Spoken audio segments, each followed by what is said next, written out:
Blessed day mga kapamuso. Kamusta na po ang JSOS? Yes, ang dami-dami. Maka naka-uniform kayo. Ano ba meron? So, blessed anniversary po sa ating lahat. Tayo po ay nagpapasalamat sa ating dakilang Diyos sapagkat siya po ay tunay na tapat. Siyempre, lalong-lalo na yung mga sinaunang panahon pa na nakasama natin. Actually, hindi naman ako kabilang doon kasi 1990s. Noong nakaraan, di ba? Pinakilala sino yung mga 1990s pa. And then, praise God, so kahit na medyo lumaki yung church natin, puno tayo ngayon. And we are praying na sa susunod na Sunday, sobrang puno na tayo, pwede na tayo sa taas, di ba? So, punta lang tayo ng punta kasi deserve po ni Lord na sambahin po natin siya. So, ngayon pong Sunday na ito, series break muna tayo. Pero yung tema pa rin natin, ano po yung tema natin? Basahin nyo po yung nasa t-shirt. Yan. Yan, stand firm. So, tayo ay tumayong matatag. Tayo ay tindig matatag sa Panginoon. Lalong-lalo na alam na po natin ng mga nakaraan, saan ba tayo dapat titindig? Sa kanyang pangako, sa kanyang salita, titindigan natin ng kanyang aral. At sa mga susunod na linggo, pag-aaralan pa po natin yan. Pero ngayon, stand firm pa rin, pero medyo iba lang, medyo lilikulan tayo, pero stand firm pa rin tayo. So basahin po natin yung ating title ngayon. 1, 2, 3, go! Stand firm, remember that our Lord is God. Yan, isang bagay na dapat natin tayuan, alalahanin, na Diyos po natin. Ang sinasamba natin si Yahweh, ang sinasamba natin si Jesus ay Diyos. At yun po yung isang magandang katotohanan na lagi nating tatayuan. Kasi may mga pagkakataon, di ba? So silence muna tayo kasi pagka maingay po tayo, iinit po tayo. Iinit. Kasi bumubuka tayo ng init eh. So tahimik muna tayo, So ngayon, may mga pagkakataon po na tila ba nakakalimutan natin na yung sinasampalatayanan natin ay Diyos. Di ba? Minsan, questionin natin siya, bakit nangyari sa akin to? May pag-asa pa ba? May tutulong pa ba sa akin? May mga pagkakataon sa buhay natin na may magagawa ba talaga ang Diyos sa buhay ko? May mga ganong pagpunto sa buhay natin na nagtatanong tayo. Pero napakaganda po na tatayuan natin ito that we must always remember that our God, that our Lord Jesus Christ is our God. At ito nga po, di ba, ang ganda po nung kanta kanina eh. Diyos ka sa amin. So ngayon po ay stand firm, remember that our Lord is God. Ano ho ba ang aral na gusto nitong iparating sa atin? I invite everyone na tumayo. Basahin po natin itong verse na ito. Kung siguro kung babasahin natin to, parang wala lang. Pero titignan natin yung kanyang historical significance kung gaano po ito kahalaga. Na isang patunay na meron pong Diyos na gumagawa po ng himala. Basahin po natin 1 Kings chapter 9 verse 26, go. Nagpagawa rin si Solomon ng maraming barko sa Ezion-Geber. Next slide. Ang lungsod na ito ay nasa baybayin ng dagat na pula sa lupain ng Edom na malapit sa Elat. So, mamaya natin ipapaliwanag yung kalaliman nito, yung kahalagahan, yung itong historical significance nitong verse na ito. Let us pray. Panginoong Diyos, maraming salamat po sapagkat sa araw na ito, muli ninyong pinapaalala sa amin that we have a God who is powerful, almighty, nothing is possible to you, Panginoong Diyos. And ngayon, Panginoong Diyos, sinasariwa namin ang iyong pagka-Diyos. Diyos na makapangyarihan, Diyos na pag-ibig, Diyos na lahat ng bagay ang magagawa mo, unlimited God. Kaya Lord God, we pray after hearing this preaching that all of us will be inspired and motivated to trust in you more anuman po yung kaharapin naming mga pagsubok. We will stand firm because we have a God who is on our side. In Jesus' name we pray. Amen. Maaari na pong umupo ang lahat. So, tignan lang natin, pansinin natin yung mga nakadilaw. So, unang-una sabi doon, nagpagawa si Solomon. So, sino po yung Solomon na tinutukoy dito? Siya po yung anak ni Haring David. Diba? Siya yung second king ng United Kingdom of the Israel, United Israel. And then, itong mga lugar na ito, tignan natin. Unang-una po, so please bear with me kasi this is very important. Kasi ito pong mga bagay na ito po yung nagpapatunay, unang-una sa historical accuracy ng Bible. Pangalawa ho, ito po yung nagpapatunay na yung Diyos po na gumagawa ng himala sa Old Testament ay totoong totoo. Siya po ay Diyos natin. So ngayon, kaya titignan natin medyo historical tayo. Una sabi dito, Ezion Geber. Saan ho ba natin matatagpuan yan? Ayan po yan, sa yung Ezion Geber. So itong nasa kaliwa po ay Egypt, yung nasa kanan, yung sa bandang, yan naman po ay Saudi Arabia at nasa taas ay Israel. So tingnan natin, ang pangalawang nabanggit doon ay lupain ng Edom. According to history, yan po yung Edom, ay nasa taas na yung merong dagat, yun po yung Israel. Again, sa baba ay Egypt, Saudi Arabia, at yung sa taas, nandiyan yung Jordan, Lebanon, Syria, and pinakataas pa niyan sa Turkey. So makikita natin, so yung mga lugar po sa Bible ay nag-e-exist pa rin. So, pero nung panahon po nila Moses, ang Edom po mas malawak. Tignan natin sa next slide. Yan, hanggang doon po siya sa pinakababa. Naputol lang po yan, pero hanggang sa pinakababa yan, doon sa mayroong Gulf. And another thing na nabanggit po doon ay yung dagat na pula. So alam na po yung natin yung dagat na pula, yung Red Sea. So yun po yung Egypt, Israel, Jordan, Saudi Arabia. So yung Red Sea po, malawak po yan yung nasa baba at nahahati po siya. Meron tinatawag na yung Gulf of Suez and yung Gulf of Aqaba. Yung sa Gulf of Suez, pagdating sa taas, makikita natin yung Suez Canal. So if you're, ewan ko lang kung familiar kayo sa geography sa mga lugar. Pero kung gusto nyo pumunta doon, may pera kayo, di ba? Pwede kayong magturista. Pero bakit po natin binanggit yung mga lugar na ito? Sapagkat dito po, itinayo, ito yung tinatawag na, next slide, Red Sea Pillar. Are you familiar with this? Well, di po ito nabanggit sa Bible, But this is extra-biblical. Pag sinabi pong extra-biblical evidence, mga ebidensya na labas pa sa Biblia, katulad ng siyensya, archaeology, this is very important. Ano po ba yung significance ng Red Sea Pillar na ito? Ano yung significance nung yung verse na ito na si Solomon ay pumunta sa lugar na ito? Noong 1979, ito po ay na-discover. Unang-una po sa bandang Egypt, yung tinatawag na Nueva Beach. Yan. And then, hindi pa nila naiintindihan yan kasi may mga inscription po yan pero burado na. Pero noong 1983, nagkaroon sila ng, ano ba yung significance nito? Noong 1983, na-discover naman nila sa may Saudi Arabia, merong kapareho. At merong mga inscription doon na mga Hebrew. Ancient Hebrew yung sulat. Na siguro may idea na kayo kung ano tong significance na ito. Red Sea, Egypt, Saudi Arabia. May naiisip na kaya kayo? Pero yung sa Saudi Arabia po ay hindi na po natin makikita dahil nung panahon na ito medyo mahigpit po yung Saudi Arabia. Tinanggal nila, ayan, putol na po. Pero sa Egypt po makikita pa po natin yan. Kahapon ginugol ko Google Earth, makikita nyo pa po yan, yung pillar na iyan. Ano ho kaya yung significance na ito?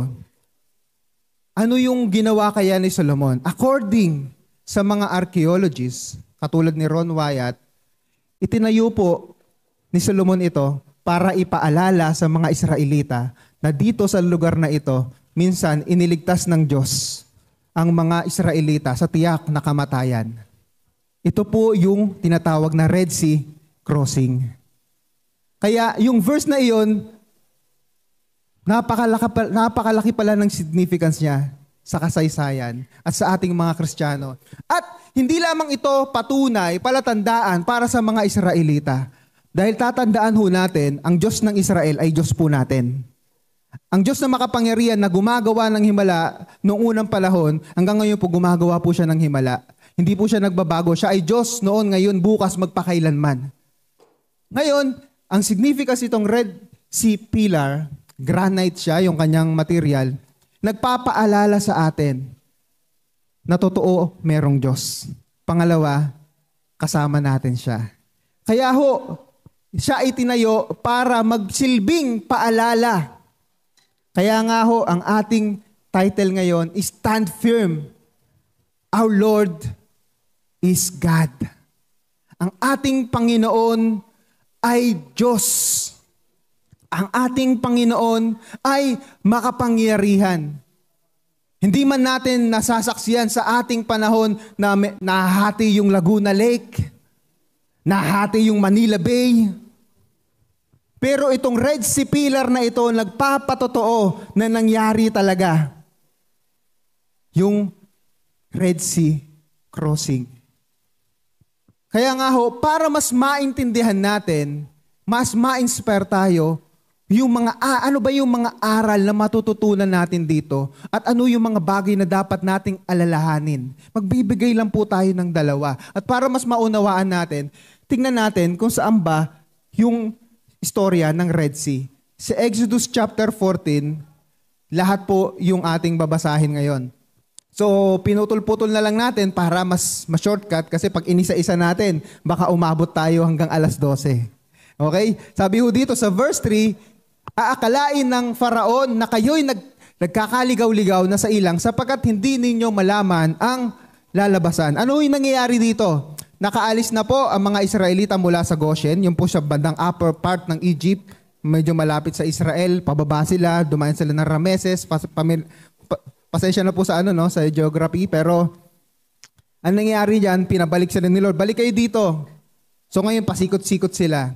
Siyempre may mga intelligence silang tinatawag, 'di ba? Parang kahapon, 'di ba? Pumunta yung PNP sa KOJC kasi according to their intelligence, nasa loob daw, nasa compound daw ng KOJC si Kibuloy. So sabi nila nasa loob. So nung panahon na yan, meron ding intelligence. So aakalain ng mga paraon na sila'y naliligaw. At makikita nga po natin dito pagdating sa verse 5, nang makarating sa Paraon ng balita tungkol sa pag-alis ng mga Israelita, nagbago siya ng isip. Pati ang kanyang mga tauhan, sinabi nila, bakit natin pinayagang umalis ang mga Israelita? Wala na ngayong maglilingkod sa atin.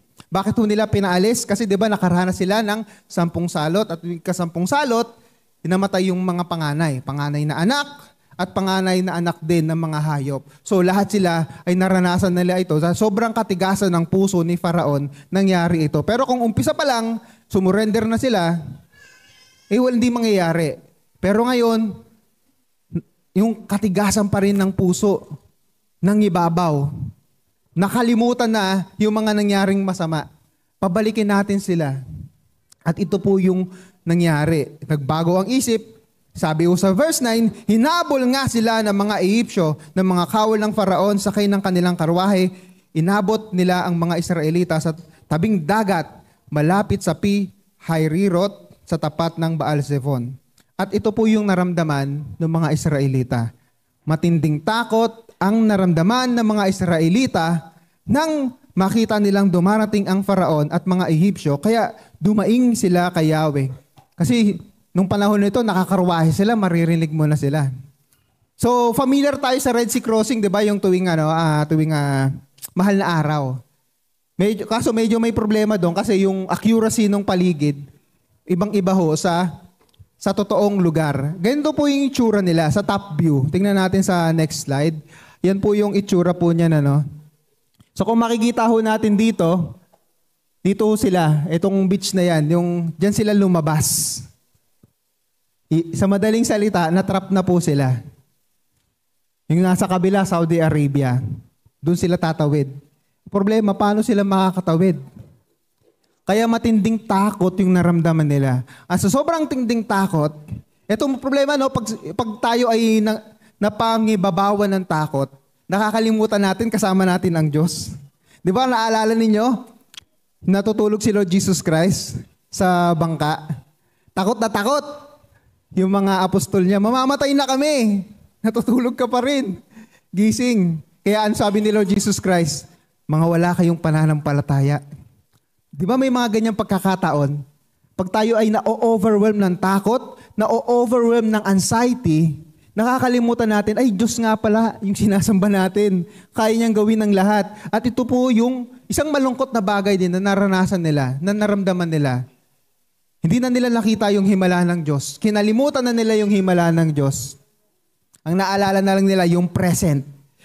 Trap kami, mamamatay kami, wala kaming laban sa mga Egyptians. Kaya sabi sa verse 11, napakasakit po ng sinabi ng mga Israelites. Sinabi nila kay Moises, wala na bang mapaglilibingan sa amin sa Ehipto? Kaya mo kami dinala sa ilang para dito mamatay?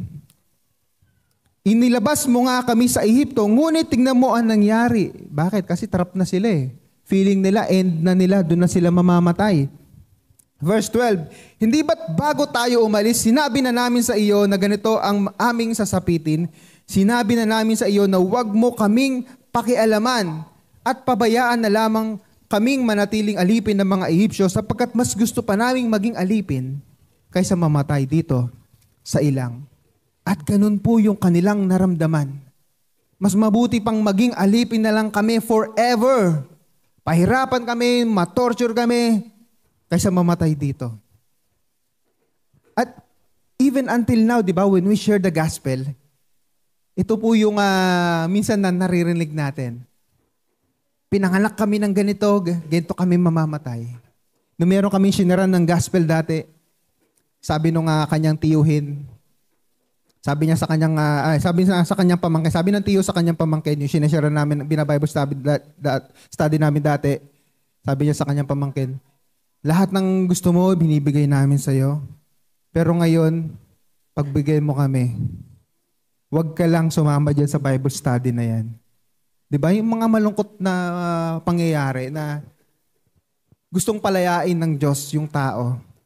Pero ayaw. Di ba? Kahit kayo, pag may maraming pagkakataon na tumatanggi sa gospel, yung sinesharan natin, ayaw nila ng anything about sa Diyos, anything about kay Jesus, ayaw nila.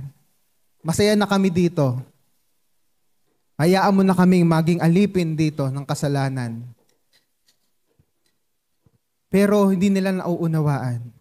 Because nabubulag sila ng takot, kasalanan, anxiety. Kaya ngayon, ipinapaalala sa atin sa pamamagitan ng itinayo ni Solomon, there is a God, a miracle maker. Kaya ano po yung dalawang bagay na ipinapaalala sa atin? Unang-una, siyempre, paalala sa mga Israelita. Kasi yun naman talaga yung purpose niya, yun na talaga objective niya. Pero hindi natin maitatanggi na tayo ay makikinabang din dito sa paalala na ito. Sabi ho, number 1, basahin natin. 1, 2, 3, go! Yan, alalahanin po natin na ang ating Panginoon ay ating pong tagapagligtas at tagapagprotekta. Sabi ho dito, sa Exodus 14 pa rin tayo, sabi ho sa verse 13, sumagot si Moises. Pagkatapos po ito na sila ay magreklamo, na pagkatapos maramdaman nila yung takot, mamamatay na yata kami dito. Bakit pa kami dinala rito? Sana maging alipan nilang kami. And then, sabi ho ni Moses, lakasan ninyo ang inyong loob. Huwag kayong matakot. Tignan na lang ninyo kung paano kayo ililigtas ni Yahweh. Hindi na ninyo muling makikita ang mga Ehipsyong iyan. So makikita natin na sa kabila ng ang dami-dami, libu-libong nagrereklamo kay Moises, si Moises, he stood firm. Our God is our Savior. Tatayuan ho natin yon kung sino po ang Diyos sa buhay natin. Pag tayo po ay umaharap sa matinding pagsubok, umaharap ka sa financially challenged ka ngayon, tayuan mo, my God is my provider. Meron kang nararamdaman ngayon na physically, may hindi maganda pakaramdam mo, tayuan natin, stand firm. My God is my healer. At napakahalaga po, natatayuan natin ang mga katotohanan ito kung sino ba ang Diyos sa buhay natin. Kaya kagaya nung kanta kanina, Diyos ka sa amin. At ang ating Diyos po ay ating tagapagligtas, ating protector. Sabi pa po sa verse 14, ipagtatanggol kayo ni Yahweh, pumanatag lamang kayo. Misa kasi natataranta tayo. Diba? Sa case natin, paano tayo papanatag? Dito pumapasok yung kahalagahan ng prayer and meditation to the Word of God. Sabi sa Psalms 46, di ba? Be still and know, ano kasunod? That I am God. Kailangan lang natin maging be still. Huwag tayong matataranta, maglilikot kung ano-ano yung gagawin natin, yung nagiging hysterical tayo. Dito ho maganda, ito yung magandang form of pagiging historical. Ano po yun? Alalahanin natin kung paano ho naging mabuti ang Diyos sa buhay natin. Kahapon meron akong binisita na isang kapamuso natin. Sabi ko, alalahanin mo yung mga panahon na sobrang hirap na pinagdaanan nyo. Paano kayo ngayon ay nakaahon? Sabihin na natin, nakaahon-ahon sa kahirapan. So, tayuan mo lang, maging matatag ka lang, yung pagsubok na yan matatapos kasi pag inalala natin yung mga pagsubok na naranasan natin. Marami tayong mga kapamuso dito, sabihin na natin.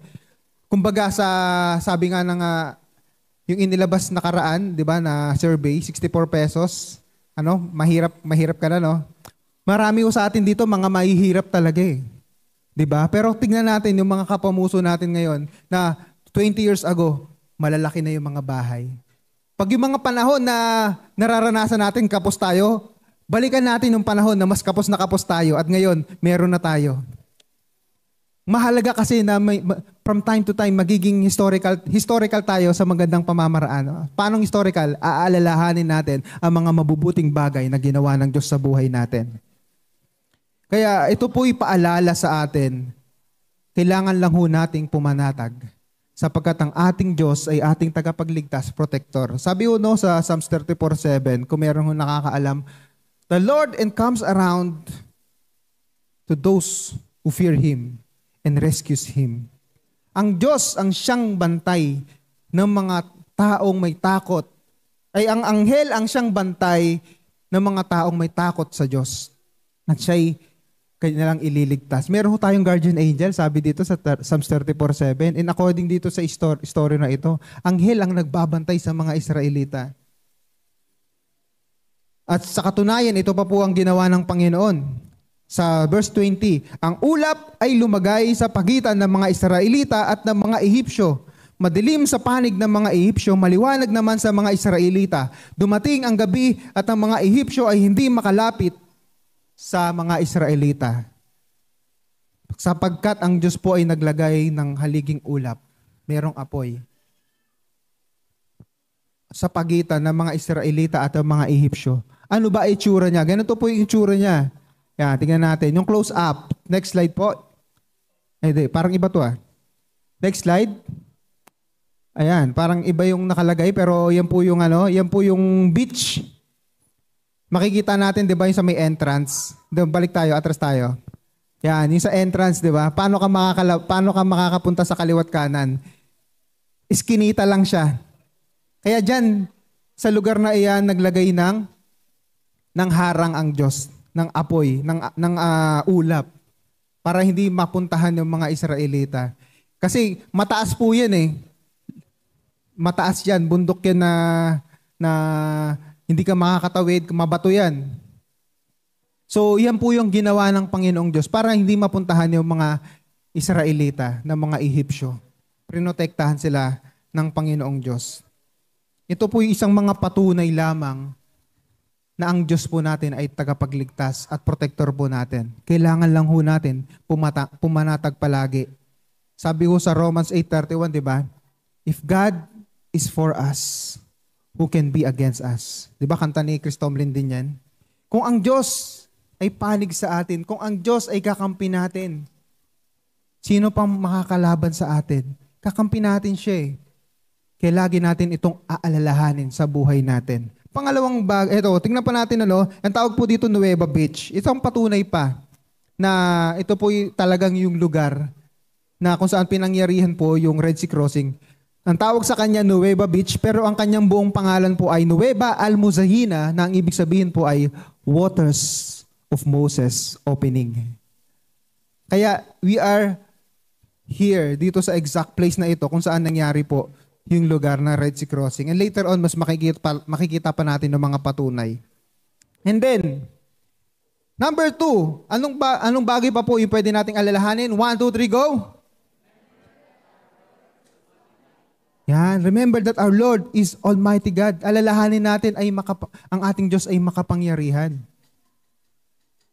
Kaya kaya niya na tayong iligtas, kaya kaya niya na tayong protektahan dahil po siya ay Diyos na makapangyarihan. Sabi ho dito sa verse 16, itapat mo sa ibabaw ng dagat ang iyong tungkod, mahahati ang tubig at matutuyo ang lalakaran ninyo. Isang himala po na naulit lamang isang beses sa Jordan River naman. Pero mas maliit yun. Pero ito, dagat.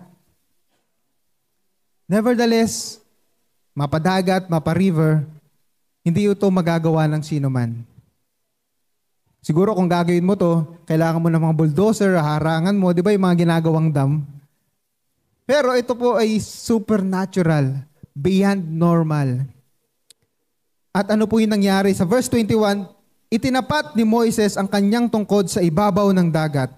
Magdamag na pinaihip ni Yahweh ang isang malakas na hangin mula sa silangan at nahati ang tubig. 22, ang mga Israelita ay tumawid sa dagat na ang nilakaray tuyong lupa sa pagitan ng tubig na parang pader. At napakaganda po nito. At hindi lamang po basta yung naghimala ang Diyos, hinati yung dagat, nakalakad sila. At according sa mga nag-aaral dito, sila Ron Wyatt, and nung kahapon pinapanood ko yung Patterns of Evidence na YouTube video. Ito po yung na-discover nila sa ilalim ng dagat. Meron po siyang, tingnan na next slide, meron po siyang underwater bridge. Makikita po ninyo yung guhit na yan. Kasi palalim yung dagat hindi ka basta-basta makakatawid niyan And according dun sa kanilang studies, meron silang nakitang mga underwater bridge. Although yan po ay pinagdidebatehan pa rin nila. Pero, panoorin po ninyo at para mas magkaroon kayo ng idea. So makikita, kaya pala nilagay sila ni Lord doon. Diba? Meron palang underwater bridge doon na nakalagay doon. So doon nagpatuyo, doon sila lumakad. And ito po ay nalathala rin actually sa Philippine Star. Sabi ko sa Philippine Star, science proves Moses crossed the Red Sea or Red Sea. Actually, yun ang accurate na bigkas doon, Red Sea. Kasi panay mga reeds na color, na kulay pula. Kaya Red Sea talaga siya. So, Philippine Star na po ito. Diba? Hindi naman yan, kumbaga, extra biblical. Kahit sila, hindi nila mapapabulaanan. Totoo pala talagang merong Red Sea crossing. Na nagpapatunay na merong talagang merong Diyos. At totoo po yung Biblia na pinaniniwalaan natin. And then, balikan po natin yung verse. Sabi ko sa verse 26, sinabi ni Yahweh kay Moises, itapat mo ang iyong tungkod sa ibabaw ng dagat at tatabunan ng tubig ang mga Ehipsyo, pati ang kanilang mga karwahe.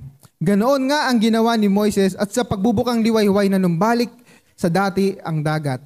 Ang mga Ehipsyo ay nagsikap makatakas, ngunit pinalakas ni Yahweh ang pagdagsa ng tubig, kaya't nalunod silang lahat. Nang bumalik sa dati ang dagat, natabunan ang mga karwahe, kabayo ng Paraon, pati ang kanyang buong hukbo at wala ni isa mang natira. At iyon po ang nangyaring pagliligtas. Nakatawid na sila, nawala yung kanilang mga kaaway. And then, balikan natin itong lugar na ito. Ito po yung mga na-discover nila, mga patunay po na sa ilalim ng dagat, may mga karwahe. Medyo mahirap na pong makilala kasi more than 3,000 years na po yan. And may mga nakikita rin sila mga buto-buto dyan. At so yung mga parts ng mga karwahe nung unang panahon.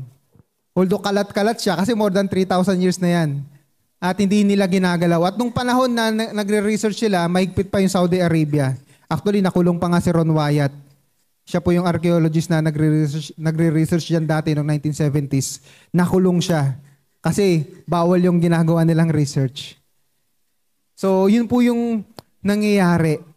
Pero lahat ng ito po, nagkaroon lang sila ng idea na ito po yung lugar na Red Sea Crossing bukod sa Bible at dahil po doon sa pilar na natagpuan nila noong 1979 at noong 1983. Isang malinaw na paalala para sa unang-una para sa mga Israelita at pangalawa para sa ating mga Kristiyano na naniniwala sa Diyos ng Biblia. There is a God who is all-powerful, Savior, our protector. Kaya ho, bilang aplikasyon, kailangan po natin mag-stand firm. Number 1, 1, 2, 3, go! Yan, kailangan mag-stand firm ho tayo. Kung meron kang nararamdaman na takot, normal po yan. Pag wala kang nararamdaman na takot, ewan ko na lang, normal po na matakot kayo. Hindi ho pwedeng mawala ang takot. Sapagkat part ng creation ng Diyos sa atin ay meron tayong tinatawag na emotion. And one of this is yung tinatawag na fear. Gayunman, hindi po dahilan ito, pag ikaw ay natatakot, ay maduduwag ka na. Ang mga tunay na matatapang, yung takot, tinatalo nila. At para matalo mo nga yun, di ba sabi sa 1 John 4:18, love drives out fear.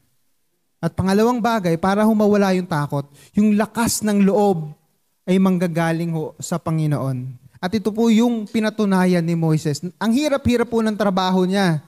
Isipin mo, pangunahan mo yung mga tao na ayaw maniwala sa Diyos. Nakitang-kita na yung mga himala, still nagdududa pa rin. Napakahirap po niyan, di ba? Napakasarap po pagka ikaw nangunguna ka ng isang grupo, naniniwala sa iyo yung mga tao. Halimbawa ho, di ba, kay Vico Soto, ang dami yung mga binabato sa kanya mga issue. Corruption, graft and corruption. Pero pag binasa mo yung mga comment, yung mga Pasigenyo at even yung mga hindi taga-Pasigenyo, lahat sila kampe kay Vico Soto. Kasi kitang-kita yung kanyang katapatan eh. At kabaliktaran ito kay Moises, na tunay na nagmamalasakit sa kanila. Kasi ang sarap na ng buhay niya sa Midian eh. May asawa na siya, may anak na siya, may mga alaga na siya, may ari-arian na siya. Pero umalis siya sa comfort zone para iligtas yung mga Israelitang ito. Pero ayaw naman nilang mailigtas. Pero ito, si Moses po, he stood firm. At ito po yung dapat din natin gawin. Tindigan natin ang ating pananampalataya sa Diyos. Pag nahaharap sa matinding takot, nahaharap sa matinding pagsubok yung ating pananampalataya, pumanatag tayo, yung lakas ng loob ay manggagaling ho sa Panginoon. Number 2, basahin ko muna yung verse 13. Sumagot si Moises, lakasan ninyo ang inyong loob. Yan po yung verse natin. Huwag kayong matakot, tignan na lang ninyo kung paano kayo ililigtas ngayon ni Yahweh. Hindi na ninyo muling makikita ang mga Egyptiong iyan. So napakahalaga po. Lakasan ho natin ang ating loob. And last, number 2, 1, 2, 3, go. Yan. Stand firm. Mula sa kapayapaang mula sa Panginoon. Napakahalaga po nito.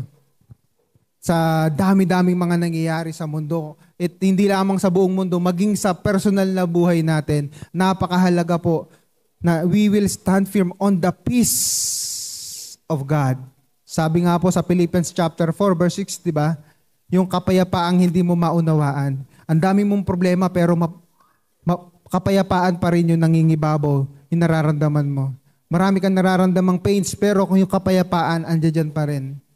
Kaya nga sabi sa verse 14, ipagtatanggol kayo ni Yahweh, pumanatag lamang kayo. Ibig sabihin po, conditional. Di ba? Pumanatag lamang kayo. Gusto mong maranasan yung pagtatanggol ni Yahweh sa'yo? Relax ka lang. Maniwala ka sa Kanya. Gawin mo lang kung ano ang tama. Relax ka lang. Pumanatag ka lang. At ipagtatanggol ka ni Yahweh. Isang bagay na pangako niya sa lahat ng mga kumikilala sa Kanya. Lahat ng kumikilala sa Diyos ng Biblia, ang pagliligtas, ang Kanyang kapayapaan ay ibibigay sa iyo. Kaya bilang conclusion ho, basahin ho natin to bilang conclusion. 1, 2, 3, go. Remember that our Lord God is not only our all-powerful Savior, He is our loving Father. Therefore, stand firm in Him, for His word and His love stands firm forever. Napakaganda po nito. Alalahanin natin ng ating Panginoong Diyos ay hindi lamang siyang makapangyarihang tagapagligtas. First and foremost, siya ay ating Diyos Ama na nagmamahal sa atin. Meron ng loving Father. Pwede kasing maging makapangyarihan, di ba? Halimbawa, pwede meron kang kakilalang makapangyarihang tao. Pero kung wala ka namang relationship sa kanya, di ba? Yung tinatawag sa ating mga lingwahe, tinatawag na backer. Ano pa ba yun pag gusto mong mag-a-apply ka? Ano pa ba yung ibang term sa backer? Basta yan. Di ba pag may kakilala ka, o kaya meron kang protector, ganyan. So, pero dito ho, ibang bagay na ho ito. Nadagdagan na. Hindi na lamang siya makapangyarihang Diyos. Hindi na lamang siya yung Diyos na malayo, kundi siya yung Diyos na malapit because He is our loving Father. Kaya nga, dahil alam natin itong bagay na ito, therefore stand firm. Tumayo tayo. For His word and His love stands firm forever. Ang salita ng Diyos mananatili kailanman, ang kanyang pag-ibig mananatili kailanman. Kaya kailangan ho, tayuan din po natin ito. At gusto ko pong idagdag sa inyo, ito pong, tingnan natin yung last slide na ito. May familiar ba kayo dito? Sige, balikan natin. Mizraim, Solomon, Edom, Det, Pero, Yahweh. Ano kaya ito? Ito po yung mga inscription na nakasulat po doon sa Egypt side. Ano po yung Mizraim? Yung Mizraim po siya po yung Hebrew na ang ibig sabihin lang po ay Egypt. Egypt. So pag sinabi na Egypt, Solomon, Edom, Det, Pero, Yahweh. At marami pa po, yung iba kasi nabura na. At ito po ay naputol na. Pinutol na ng sa Saudi Arabia. Wala na ho tayong makikitang ganyan. So, pero yun po ay nung hindi pa po tinatanggal, yun yung nakita ng mga scholars. Isa pang patunay na dito talaga sa lugar na ito ay tumawid ang mga Israelita. At hindi lamang po tumawid, sila ay niligtas ng Diyos. At ito po yung isang bagay na maganda ho, no, naging kaugalian ng ating mga kapamuso. Sa pangunguna ho ni Pastor Joe, kung makikita ho natin yung mga nakaraang linggo yung nakalagay dito, ando doon na po sila ngayon sa gilid. Maaring iba sa atin, hindi natin maintindihan. Ano ba yung mga significance yan? Ano, parang basura naman yan. Parang ang dumi-dumi. Tatandaan ho natin, marami ho dyan galing ho sa basura talaga. Meron dyan mga lupa. Ano yung may mga istorya yan. Halimbawa ho, yung meron dyan, nung binaha kami dito, pumulot lang kami ng something na basura, na tapos bibigyan namin ng significance, yung tinatawag na memorabilia. Nagpapaalala, itong panahon na ito, nung binaha kami, sumasamba pa rin kami sa Diyos dito, nagpe-fellowship pa rin kami. Tapos iniipon namin yan. Yung kumbaga, sa mga may babies, di ba, ang tawag dito, parang milestone. Wow, milestone. Pero, yan po ay magandang kasi madali na lang makalimutan yan eh. Pero pag nakita mo yung item na yan, ay ganito pala yung nangyari dati. Meron pa kami tinatawag na praise cake. Hindi ko na makita yung praise cake eh. May mga sulat kami doon. Pero may mga lock pa dyan, di ba? Halimbawa, kung meron kayong mga lock dyan, yung tinatawag, love locks yata ang tawag doon. Di ba? Ay, meron din pala ako dito. Mananiriwa sa'yo, ay nangako pala ako sa Diyos ng ganito. Kaya ho ngayong araw na ito, katulad doon ng ginawa ni Solomon, gagawa rin tayo na hindi po ng pilar. Maliit na bato lang. Bibigyan ho tayo ng ating ushering. So, pwede natin ipamigay. At meron po tayong pen. At ito po yung mga isusulat natin. So, upo lang po kayo dyan, relax. Ipapaliwanag ho natin habang ho nagdi-distribute. Stones of Remembrance. Hindi man ho ito kasing laki ng kay Solomon. Pero ang mahalaga dito, yung isusulat ninyo galing sa inyong puso. Alam niyo po, no, kaugalian po ng mga Israelita na magtayo sila ng mga bato. Nung tumawid sila sa Jordan River, naglagay sila ng 12 bato. Nung nakatawid sila Moses mula sa Egypt hanggang papunta Saudi Arabia, ganun din ang ginawa ni Moises. Nagtatayo sila ng mga palatandaan. Ano po yung isusulat natin? Ito po yung mga isusulat natin, ano? Yung mga ano po to, mga pasasalamat at deklarasyon mo. Ano po yun? Unang-una mo, mamimili lang po tayo or pwede, kung kasya ho, kung kaya nyo pagkasyahin, kung sino po ang Diyos sa buhay mo. Diba? Kung sino ang Diyos sa buhay mo, pwede mong isulat, Lord, you are my Savior. Lord, you are my loving Father. Thank you. Pero ganon, thank you Lord dahil hindi mo po ako pinababayaan. Tapos pwede rin ho, sulat natin kung ano po yung ginawa ng Diyos sa ating buhay, kung paano niya tayo pinagpapala. Pangatlo ho, ito naman yung declaration, kung ano naman po yung gusto mong gawin para sa Kanya. Parang commitment. Pwede kayong mamili or pwedeng lahat ilagay nyo. Depende ho. Halimbawa, yung mga malalaki ang sulat, baka mahirapan. 'Di ba? Pero napakahalaga po nito kasi after 10 years, magpapaalala sa atin na isinulat pala natin ito. So ngayon, we play muna yung music natin habang kayo ay habang nagpapamigay yung ating ushering. So bibigyan namin kayo ng pagkakataon to pray, to meditate, to write. At the end of the years, buhupa rin yan sa katamanan ng Panginoon. So habang yan, ipi-play po natin ng ating music. For your mercy never fails me all my days. I've been held in your hand from the moment that I wake up until I lay my head. I will sing of the goodness of God. And all my life you have been faithful. All my life you have been so good. With every breath that I am able, I will sing of the goodness of God.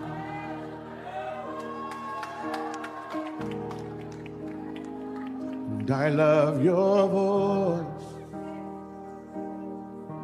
You have led me through the fire in darkest night. You are close like no other. I've known you as a father. I've known you as a friend. I will sing of the goodness of God. Yeah. And all my life you have been faithful. All my life you have been so good. With every breath that I am able, I will sing of the goodness of God. Your goodness is running after me. Your goodness is running after me. With my life laid down, I surrender now. I give you everything. Your goodness is running after me. Your goodness is running after me. Oh, your goodness is running after. Oh, you're running after me. With my life laid down, I surrender now. I give you everything. Your goodness is running after me. Oh, and all my life you have been faithful. Oh, all my life you have been so good. With every breath that I am able, I will sing of the goodness of God. Yeah. Your goodness is running after me.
Moses that the God of Israelites is also our God. Therefore also our God, our Savior, our Protector.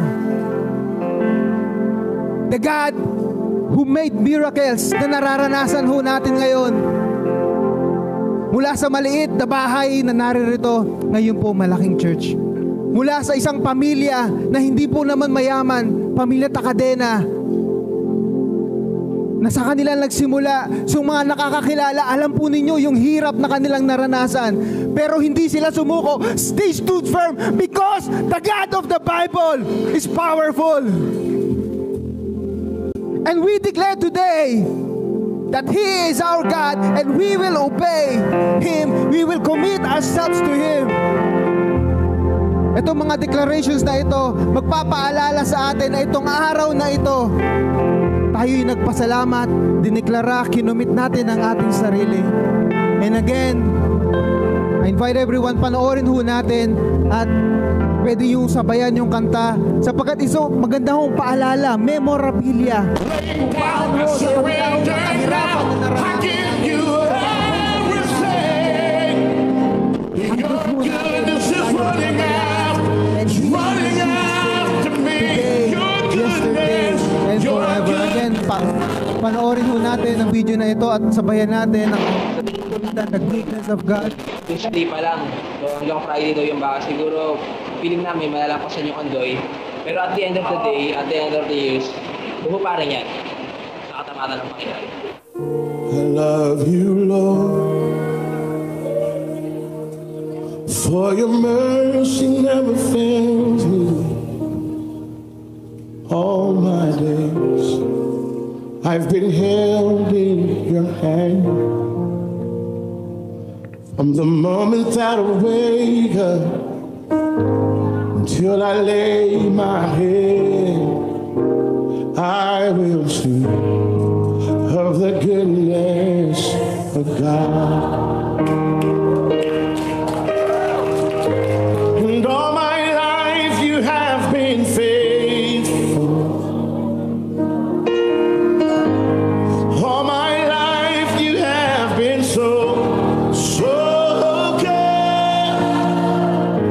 With every breath that I am able, I will sing of the goodness of God.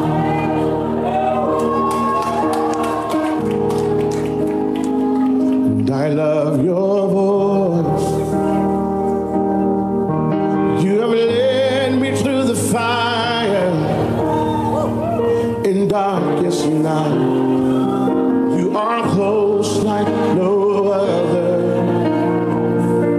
I've known you as a father, I've known you as a friend. I will sing of the goodness of God. Yeah. And all my life you have been faithful. All my life you have been so good. With every breath that I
beyond that year, 1992, kung saan nagsimula ang JSOS, Jesus Supreme Overruling Shepherd.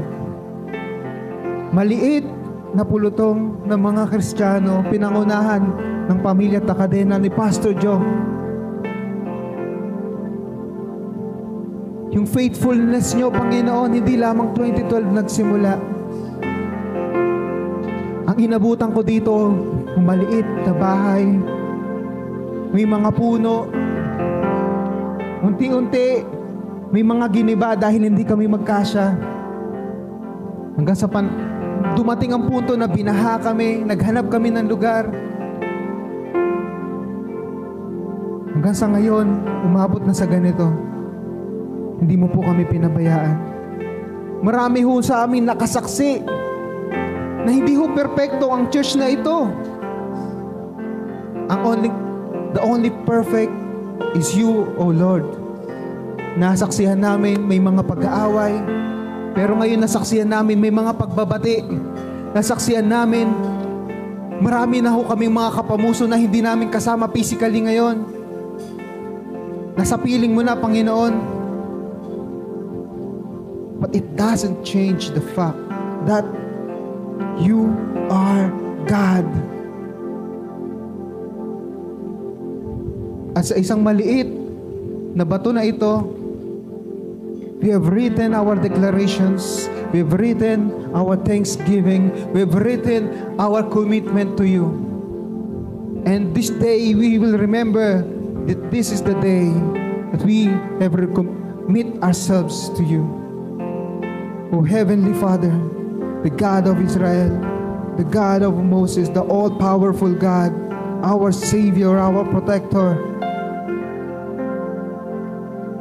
We declare, Lord God, that you are God. You are our Lord. Sabi ho sa awitin, the goodness of God will run after me. Pero ano po ba ang sabi ng talata? Paano kami hahabulin ng goodness mo? Sabi ho yun, Psalms 23 verse 6, surely the loving kindness and goodness of God shall run after me. Pero sabi ho sa verse 1, the Lord is my shepherd, I shall not want. At tamang-tama ho, Jesus, sovereign, overcoming shepherd. Hahabulin kami ng pag-ibig at kabutihan mo if we will make you our shepherd, Lord Jesus Christ. Maraming salamat o Panginoon. At itong mga batong ito ay magpapaalala sa amin palagi. Sa tuming kami nangihina, dadanas ng matinding pagsubok, darating sa panahon na maaari kami nakakaramdam ng matinding takot, babalikan namin yung mga sinulat naming ito, Panginoon, bilang paalala sa amin that we have put our trust in you. Maraming salamat o Panginoong Diyos. Sapagkat tulad ni Solomon, nagtayo siya ng pilar bilang paalala that the God of Moses is real. God is real. At ito po ay magsisilbing paalala sa amin. Maraming salamat o Panginoong Diyos, sapagkat alam namin sa mga takbuhin namin sa inaharap, we have a God who will never leave us, who will never forsake us. Oh God, therefore, we commit ourselves to you.